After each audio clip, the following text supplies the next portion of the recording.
चलता रहूंगा अपने पथ पर चलने में माहिर बन जाऊंगा। चलता रहूंगा अपने पथ पर चलने में माहिर बन जाऊंगा, या तो मंजिल मिल जाएगी या अच्छा मुसाफिर बन जाऊंगा।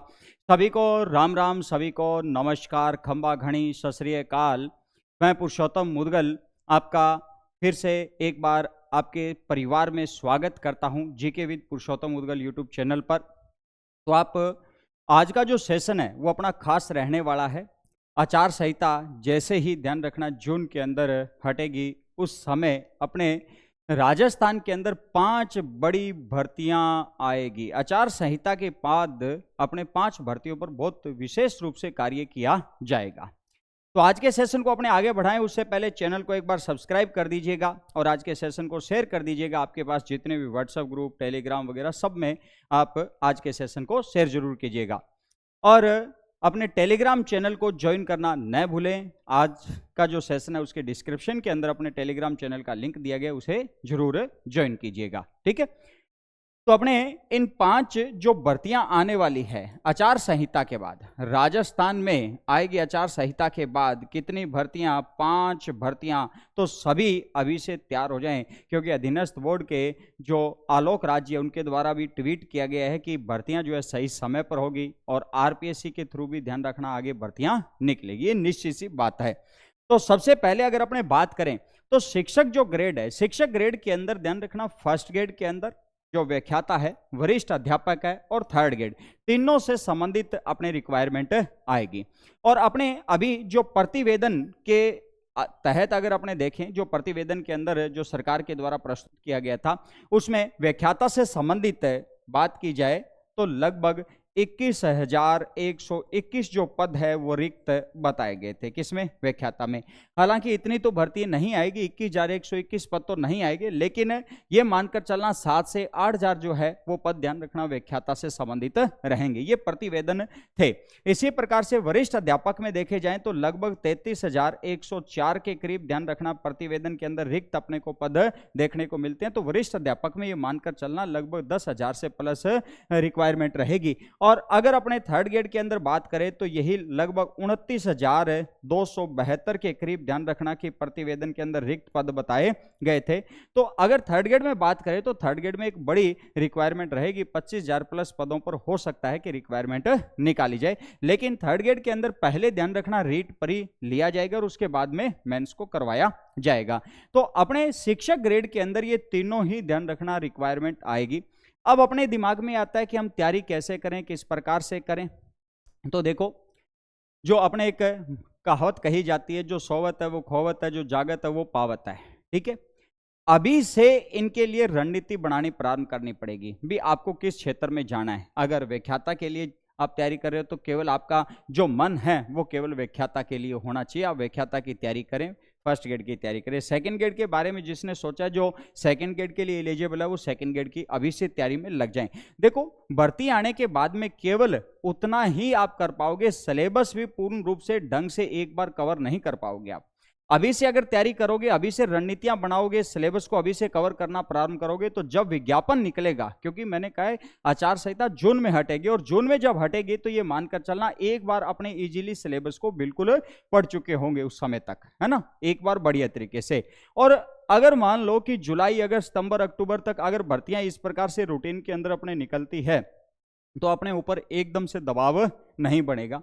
इसी प्रकार से थर्ड ग्रेड से संबंधित, लेकिन इसमें रीट पर ही अपने को पहले तैयार करना पड़ेगा। ठीक है, वो एलिजिबल टेस्ट है, वो आपको पहले फाइट करना पड़ेगा। तो ये जो रिक्वायरमेंट है, जो अध्यापक थर्ड वाली है, इसमें हो सकता है कि समय लगे, लेकिन रीट परी की तैयारी अभी से आपको करनी पड़ेगी। जिनका पहले से रीट परी क्लियर है वो मेंस की तैयारी के अंदर अभी से लग जाए, क्योंकि ध्यान रखना कि जितनी ज्यादा तैयारी होगी उतने आपके सिलेक्शन के आसार बढ़ते हैं।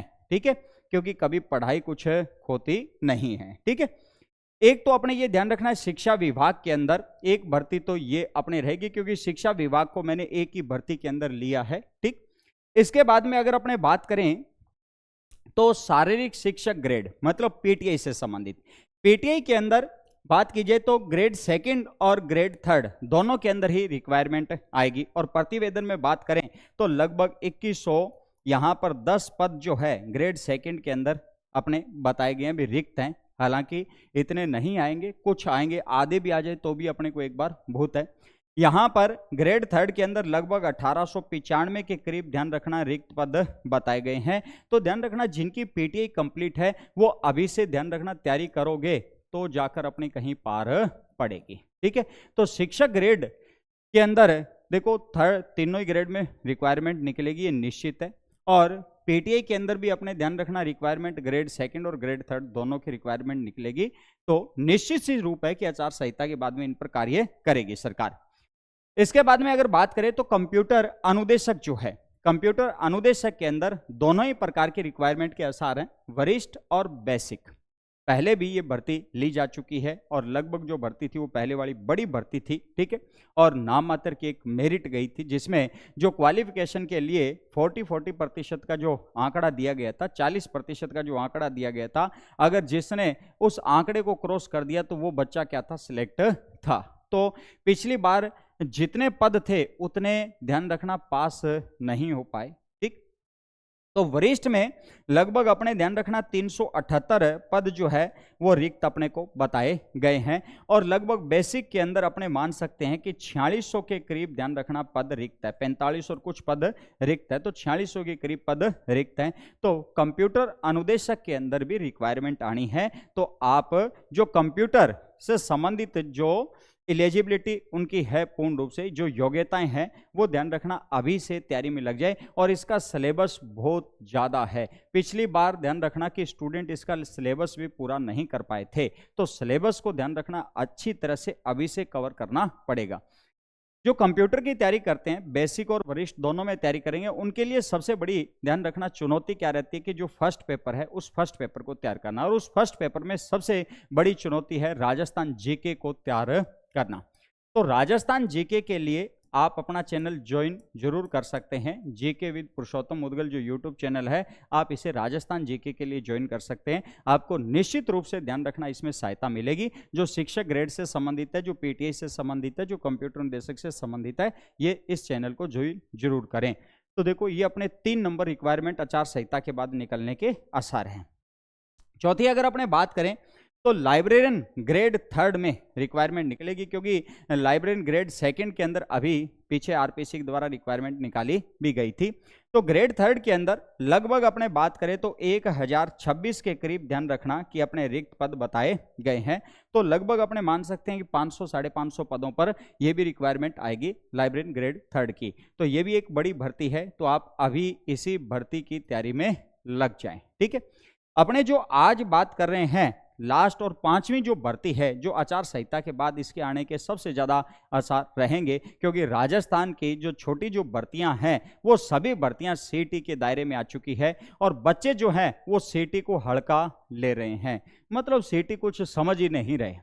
लेकिन उससे पूछो जो सीटी से संबंधित अभी रिक्वायरमेंट निकली है, एलडीसी से संबंधित है, पीछे जूनियर अकाउंटेंट से संबंधित है, या ध्यान रखना महिला पर्यवेक्षक से संबंधित है, छात्रावास अधीक्षक से संबंधित है, कोई भी रिक्वायरमेंट अभी जो अधीनस्थ बोर्ड के द्वारा निकाली गई है और जिसमें अपने ध्यान रखना कि जो पद है उन पदों के 15 गुणा के अंदर उन्हें बुलाया गया है। और जिसने सीटी का आवेदन नहीं किया था वो देख रहा था सीटी हट जाएगी, सरकार नहीं बनेगी, वो हटा देगी, तो सीटी ऐसा कुछ नहीं है, सीटी नहीं हटेगी और आपको देना पड़ेगा और बहुत अच्छी तैयारी के साथ में देना पड़ेगा और स्कोर भी इसमें अच्छा करना पड़ेगा आपको। ठीक है, सरकार शायद 15 गुणा के नियम को ही रखे, हो सकता है कि इसमें सरकार ये कह रही है कि जिसमें पद कम होंगे उसमें हम गुणा बढ़ा देंगे, 25 गुणा कर देंगे हम, लेकिन जिसमें पद ज्यादा होंगे वहां पर 15 गुणा ही रखेंगे। तो हो सकता है 40% वाली जो है उस शर्त को न अप्लाई करें, हो सकता है अप्लाई भी कर दें और हो सकता है न करें, लेकिन ज्यादातर चांस सरकार के ध्यान रखना 15 गुणा के ही हैं। ठीक है, और 15 गुणा के हैं तो 10+2 ध्यान रखना सीटी अपने आने आएगी, निश्चित सी बात है आचार संहिता के बाद में।